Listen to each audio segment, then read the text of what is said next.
Hi there! Welcome back to my channel. ఈ వీడియోలో perfect ఇన్ఫినిటివ్‌ని ఎలా ఉపయోగించాలో చూద్దాం. సో, పర్ఫెక్ట్ ఇన్ఫినిటివ్ అంటే ఏంటి? ఇన్ఫినిటివ్ అంటే తెలిసిందే. To, I want to eat, I want to drink, he wants to play ఇలా యూజ్ చేస్తుంటాం. అంటే ఇక్కడ టు అనేది ఇన్ఫినిటివ్ అవుతుంది. పర్ఫెక్ట్ ఇన్ఫినిటివ్ అంటే టు ఇన్ఫినిటివ్ తర్వాత ప్రెజెంట్ పర్ఫెక్ట్ టెన్స్‌ని ఉపయోగించడం. అంటే టు ప్లస్ హ్యావ్ ప్లస్ వి3 అంటే to plus present perfect tense. దీన్ని ఎలాంటి సందర్భాల్లో యూజ్ చేస్తారో ఎగ్జాంపుల్స్ ద్వారా అర్థం చేసుకునే ప్రయత్నం చేద్దాం. Let's get started.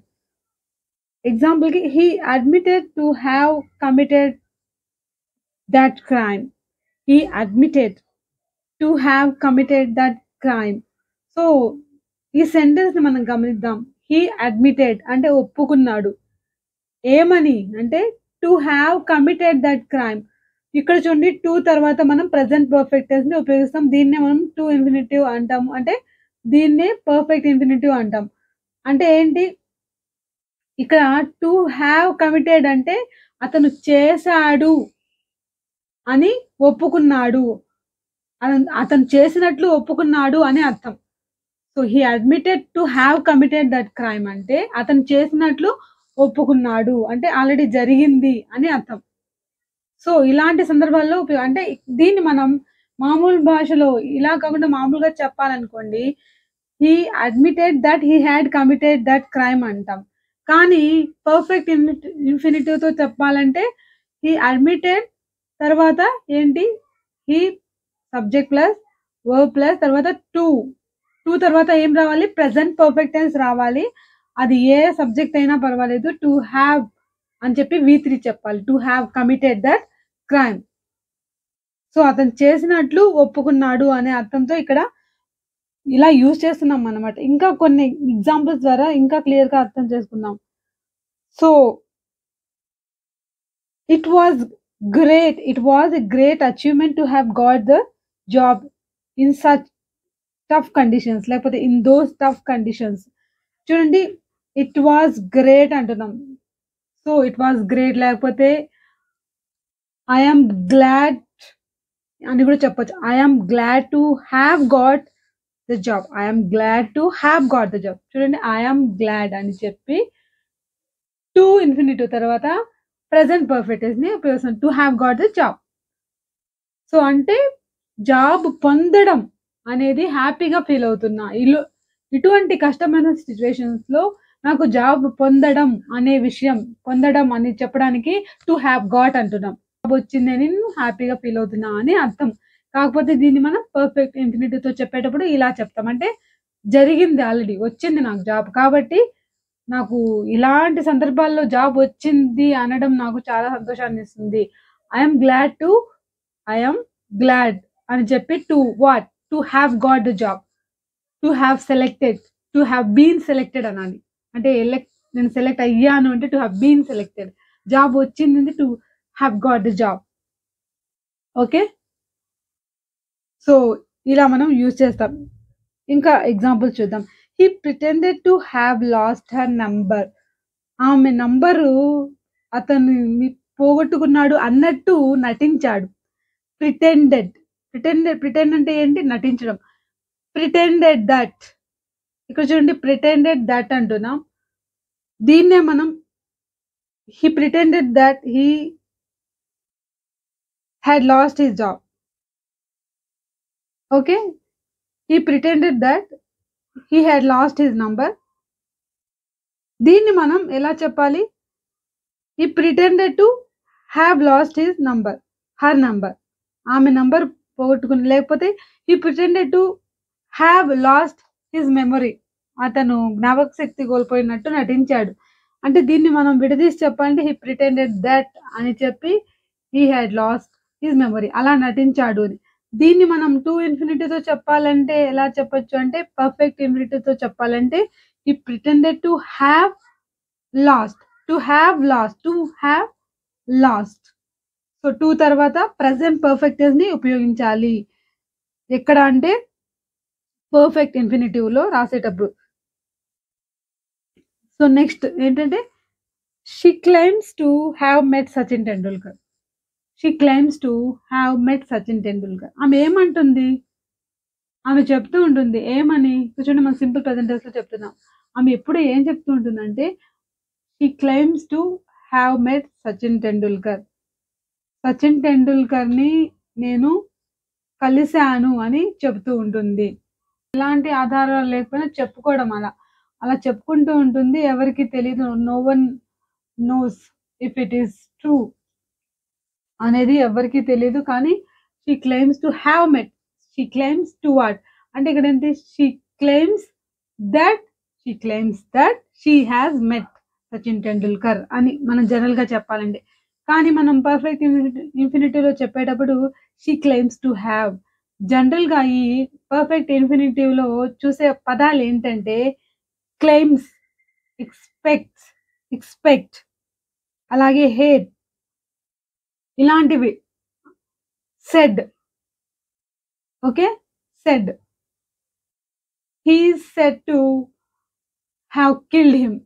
He is said to have killed him అంటే అతను చంపాడు అని అతని గురించి అలా అనుకుంటుంటారు. He is said to have అంటే ఏంటి?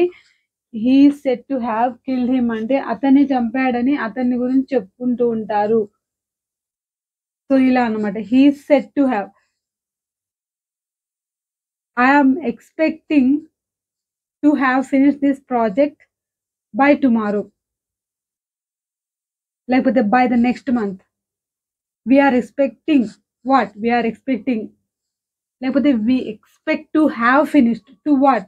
To have finished this project by the next month. So, expect అంటే ఇది ఫ్యూచర్ గురించి. ఫ్యూచర్‌లో అంటే పలానా టైంకి ఇది అయిపోయి ఉండాలి అని అనుకుంటున్నాము. అలాగే హోప్ అన్న వర్డ్‌ని కూడా ఉపయోగించొచ్చు. I hope to have finished this project. I hope to have finished this project within 2 days. ఇలా మనం చెప్పొచ్చనమాట. సో, ఇంకా కొన్ని ఎగ్జాంపుల్స్ చూద్దాం. He pretends to have seen the film. అతను ఆ మూవీ చూసాడు అన్నట్టు నటించాడు. ఇక్కడ చూడండి pretends to have seen. To తర్వాత ప్రెజెంట్ పర్ఫెక్ట్ టెన్స్‌ని అంటే హి ప్రిటెండెడ్ అంటే he pretends that he has seen అని. అతను చూసాను అని అన్నట్టుగా నటించాడు అనే అర్థంతో he pretends to have seen. I hope to have written this book within a week. ఒక వారంలో ఈ బుక్ రాసేయాలని నేను అనుకున్నా. ఐ హోప్ టు హావ్ సబ్జెక్ట్‌తో సంబంధం లేకుండా హావ్ ప్లస్ V3నే రాయాలి టు ఇన్ఫినిటివ్ తర్వాత. ఐ హోప్ అన్న తర్వాత నేనేమంటున్నాను? To have written, to have read. So, ఇలా మనం చెప్పొచ్చన్నమాట. ఇప్పుడు మీకోసం ఒక క్వెషన్ ఏంటంటే నేను నెక్స్ట్ 2024లో ఈ కోర్స్ పాస్ అయి ఉండాలని ఆశిస్తున్నా అని చెప్పాలనుకోండి. ఎలా చెప్పాలో మీరే కామెంట్ బాక్స్‌లో తెలియజేయండి. 2024లో నేను ఈ కోర్స్ పాస్ అయి ఉండాలి అని ఆశిస్తున్నాను అని చెప్పడానికి ఎలా చెప్పాలి? స్టార్ట్ చేయడం అయితే ఎలా స్టార్ట్ చేయాలి? హోప్‌తో. ఐ హోప్ అని చెప్పి తర్వాత మీరు నేనిప్పుడు చెప్పిన స్ట్రక్చర్ ప్రకారం రాసే ప్రయత్నం చేయండి. Okay. He seems to have done something wrong. He seems to have something done wrong. చూడండి ఇక్కడ మనం ఈ పర్ఫెక్ట్ ఇన్ఫినిటివ్ ఉపయోగించేటప్పుడు ఈ వర్డ్స్‌ని ఎక్కువగా యూజ్ చేస్తూ ఉంటారన్నమాట. సీమ్, ఎక్స్‌పెక్ట్, హోప్, క్లెయిమ్ ఇవి. So, he seems to have something done wrong. అతను ఎలా కనిపిస్తున్నాడంటే హి సీమ్స్ టు తర్వాత have done something wrong. So, ఏదో తప్పు చేసినట్టు అలా కనిపిస్తున్నాడు అని అర్థం అన్నమాట.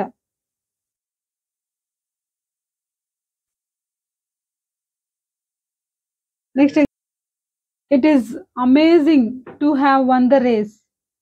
It is amazing to have won the race అంటే రేస్ గెలిచాం మేము. అది నాకు అమేజింగ్‌గా అనిపిస్తుంది ఆ విషయం అని. లేకపోతే పాస్ట్ టెన్స్‌లో కూడా చెప్పొచ్చు. It was amazing to have won the race. So, we hope to have finished the building works by the end of the end of month.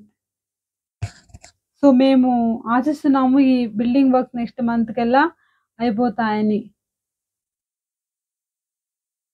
I am happy to have met లేకపోతే to have visited my grand పేరెంట్స్‌లో మా grand పేరెంట్స్‌ని కలవడం అనేది నాకు చాలా ఆనందాన్నిచ్చింది. I am happy that I visited. I am happy that I visited them అని. సో, ఇక్కడ మనం ఏమంటున్నాం? ఇంకో రకంగా పర్ఫెక్ట్ ఇన్ఫినిటివ్‌తో చెప్పేటప్పుడు I am happy to have visited my grand parents లేకపోతే ఈ టాపిక్ మీకు హెల్ప్‌ఫుల్ అనిపిస్తే లైక్ చేయండి, షేర్ చేయండి, సబ్స్క్రైబ్ చేయండి. Thanks for watching.